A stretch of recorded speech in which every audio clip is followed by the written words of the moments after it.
Gucci, the world-famous luxury company, has previously faced bankruptcy. How ironic is that? But where did it all begin? Was it always a high-end brand? Or did the pricing set the tone? It all begins with Guccio Gucci, the brand's namesake. But how did the brand almost go bankrupt? And who is this savior hitman? Continue watching to find out. Gucci has been named the world's most fashionable brand. It has been worn by royals, first ladies, and celebrities. It's no longer just for the wealthy, but it's still the greatest fashion statement. Because his father was a craftsman, Guccio Gucci was taught all about craftsmanship. Gucci's initial House of Gucci store was a saddlery in the early 1900s, and he was exceptionally brilliant in the workmanship of leather products.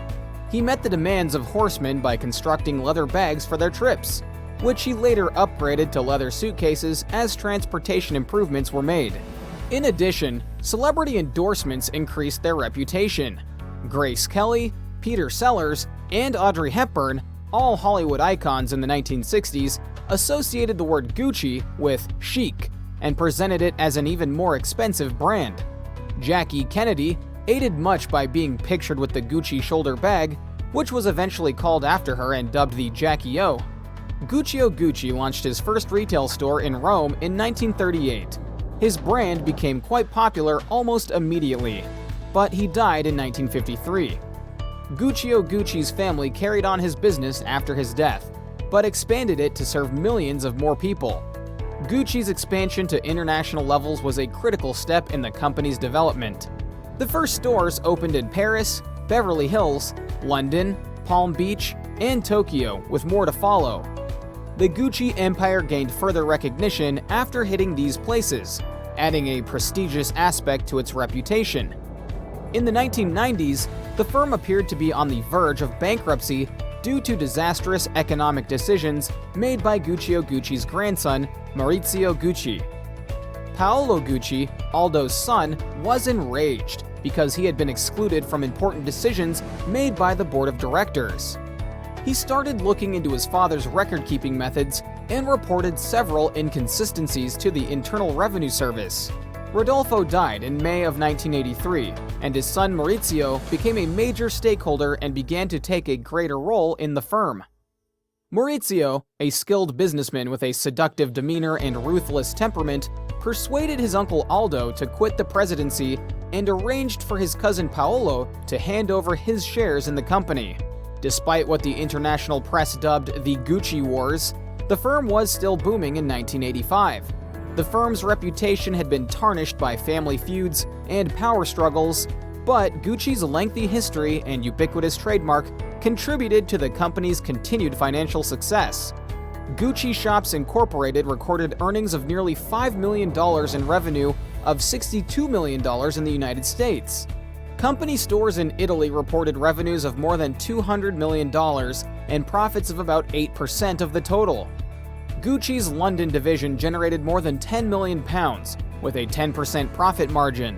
By 1986, Gucci had 153 locations all around the world, selling over $500 million in products.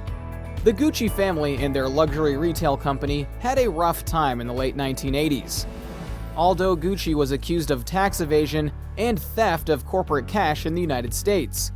While Aldo was the head of Gucci's US division, over $7 million in taxes were avoided, and roughly $11 million smuggled out of the country. Aldo was fined $30,000 and sentenced to a year and a day in prison. He had previously repaid the US Treasury over $1 million. Aldo began serving his sentence in the Eglin Penitentiary in Florida, where many of the guilty Watergate suspects had been jailed at the age of 81. The conviction of Aldo was only the beginning. The Gucci organization was in shambles by the early 1990s. Sales began to plummet, and debts began to pile up.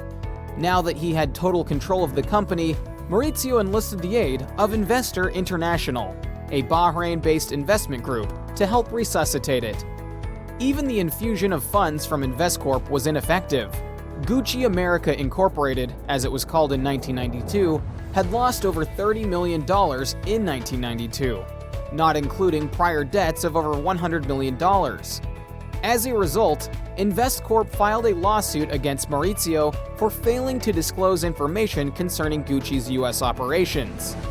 The Bahrain group said that further funds would be available only if Maurizio quit the firm in an attempt to force him to sell his remaining 50% stake to Investcorp. Maurizio fought back with countersuits, but in September 1993, he gave up and sold his remaining stake to Investcorp. This was the first time the firm's control was not in the hands of the family. The Gucci family's difficulties, however, did not end with the company's demise. On March 27, 1995, an assassin shot Maurizio Gucci in the streets of Milan as the city reeled from the havoc it had produced. Maurizio's wife was prosecuted and convicted of his murder in 1998, despite Italian authorities' speculation that he was slain due to personal debts.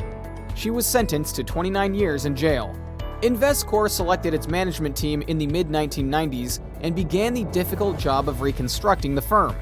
It elevated many important employees in 1994, including Tom Ford, who was named creative director, and Domenico De Sole, the president of Gucci America, who became the company's CEO in 1995.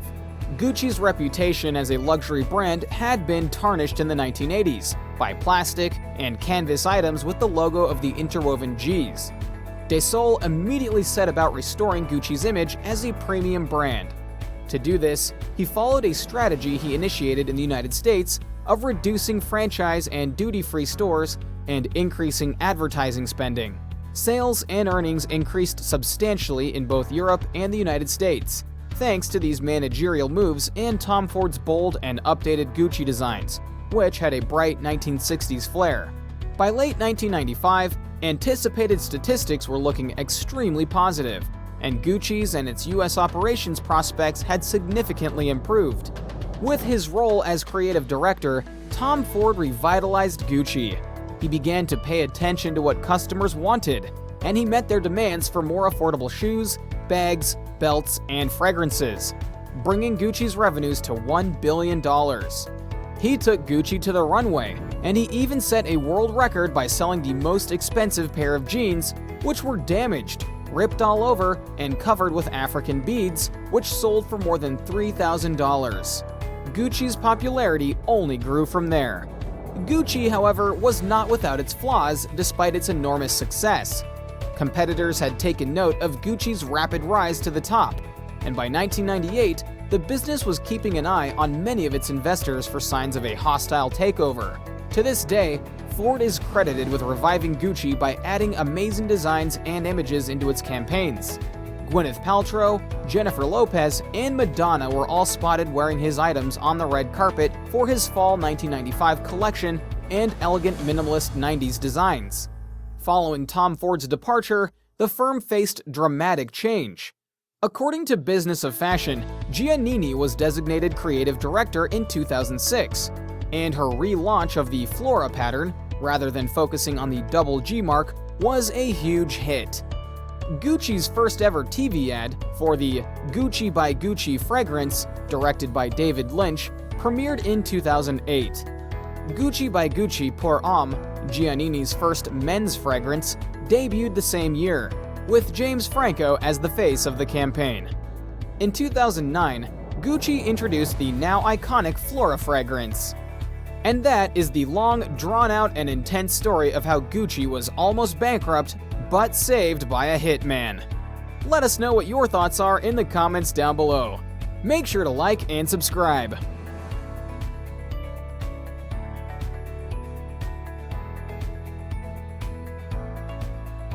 Because his father was a craftsman, Guccio Gucci was taught all about craftsmanship. Because his father was a craftsman, Guccio Gucci was taught all about craftsmanship.